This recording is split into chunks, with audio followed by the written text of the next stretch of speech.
Hello, ഇന്നൊരു ദം ബിരിയാണിയാണ് കേട്ടോ പരിചയപ്പെടുത്തുന്നത്. കുറച്ചൊരു വ്യത്യസ്തമായിട്ടുള്ളൊരു ദം ബിരിയാണി. നല്ല ടേസ്റ്റാണ് കേട്ടോ അത് കഴിക്കാനായിട്ട്.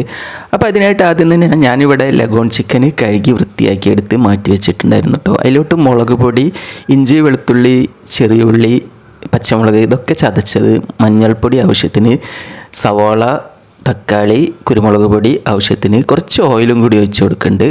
ആവശ്യത്തിനുള്ള തൈരും കൂടി ഒഴിച്ച് കൊടുക്കുക. ആവശ്യത്തിനുള്ള ഉപ്പും കൂടി ഈ സമയം തന്നെ ചേർത്ത് കൊടുക്കുക കേട്ടോ. എന്നിട്ട് കൈ കൊണ്ട് നന്നായിട്ട് കുഴച്ച് കൊടുക്കുക. അപ്പോൾ ഈ സമയത്താണ് ബിരിയാണി മസാല ചേർത്തില്ല എന്ന് ഓർത്ത്. അപ്പോൾ അതും കൂടി ചേർത്ത് കൊടുക്കുന്നുണ്ട്. കുറച്ച് പച്ച മല്ലിപ്പൊടിയും കൂടി ചേർത്ത് കൊടുക്കുന്നുണ്ട് കേട്ടോ.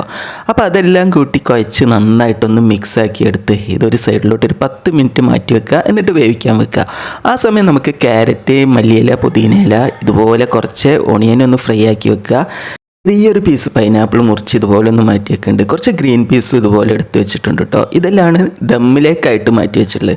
അപ്പോൾ നമുക്ക് ഈ ഗ്രീൻ പീസിൻ്റെ കൂടെ കുറച്ച് ബേ ലീഫ്, പട്ട, ഗ്രാമ്പു, ഏലക്ക ഇതും കൂടി എടുത്ത് മാറ്റി വെച്ച് ഇത് നേരെ ഈ തിളച്ച വെള്ളത്തിലോട്ട് ഇട്ട് കൊടുക്കുക.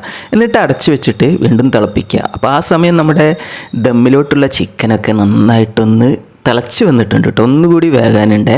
അതുപോലെ തന്നെ ഞാൻ അരി ഒരു അരമണിക്കൂർ നേരം ഇതുപോലെ ഇങ്ങനെ കുതിർത്തെടുത്തിട്ടുണ്ട് കേട്ടോ.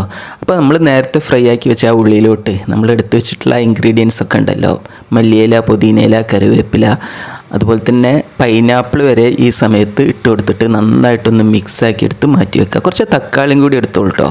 അപ്പോൾ നമ്മളെ തിളക്കാൻ വെച്ച വെള്ളത്തിലോട്ട് കുറച്ച് ഉപ്പും കൂടി ചേർത്ത് കൊടുക്കുന്നുണ്ട്. റൈസിലോട്ട് ആവശ്യത്തിനുള്ള ഉപ്പ് ഈ സമയത്താണ് ചേർത്ത് കൊടുക്കേണ്ടത്. ഇനി നമുക്ക് മല്ലിൻ്റെ ഇലയും പുതിനൻ്റെ ഇലയും ഈ ഒരു സമയത്താണ് ഇട്ട് കൊടുക്കേണ്ടത് ചിക്കനിലോട്ട്. അത് ഈ തക്കാളി ഇതിലോട്ട് ദം ചെയ്യണ നേരെ ഇട്ട് കൊടുത്തിട്ട് ഇതുപോലെ ഇങ്ങനെ ആ ഊറ്റിയിട്ട അരിൻ്റെ മുകളിലോട്ട് നമ്മുടെ ദം ഇൻഗ്രീഡിയൻസുകൾ ഓരോന്നായിട്ട് ഇട്ട് കൊടുക്കുക കേട്ടോ. ഇതുപോലെ നല്ല ടേസ്റ്റാണ് കേട്ടോ. നിങ്ങൾക്ക് അണ്ടിപ്പരിപ്പും മുന്തിരിയും ചേർക്കണമെങ്കിൽ ഈ ഒരു സമയത്ത് ചേർത്തോളൂ കേട്ടോ. ഞാനിവിടെ ചേർക്കണില്ല. നമ്മൾ ഫ്രൈ ചെയ്ത ഒണിയൻ്റെ ഓയിലുണ്ടല്ലോ അത് ഈ ഒരു സമയത്ത് ചേർത്ത് ഇത് അടച്ച് വെച്ചിട്ട് ഒരു 3/4 മണിക്കൂർ നേരത്തോളം ദമ്മാക്കി എടുക്കുക. 1 മണിക്കൂറായാലും കുഴപ്പമൊന്നുമില്ല കേട്ടോ. ഞാനിവിടെ ഒരു 3/4 മണിക്കൂർ നേരത്തോളമാണ് വെക്കുന്നത്. നിങ്ങൾ ഏത് ചിക്കൻ വെച്ചിട്ട് ഇതേ രീതിയിൽ ഉണ്ടാക്കുക കേട്ടോ. ലഗോണില്ല എന്ന് വിചാരിച്ചിട്ടുണ്ടാക്കണ്ട. അപ്പോൾ ഇതുപോലെയുള്ള റെസിപ്പിക്ക് ചാനൽ ഫോളോ ചെയ്യണേ.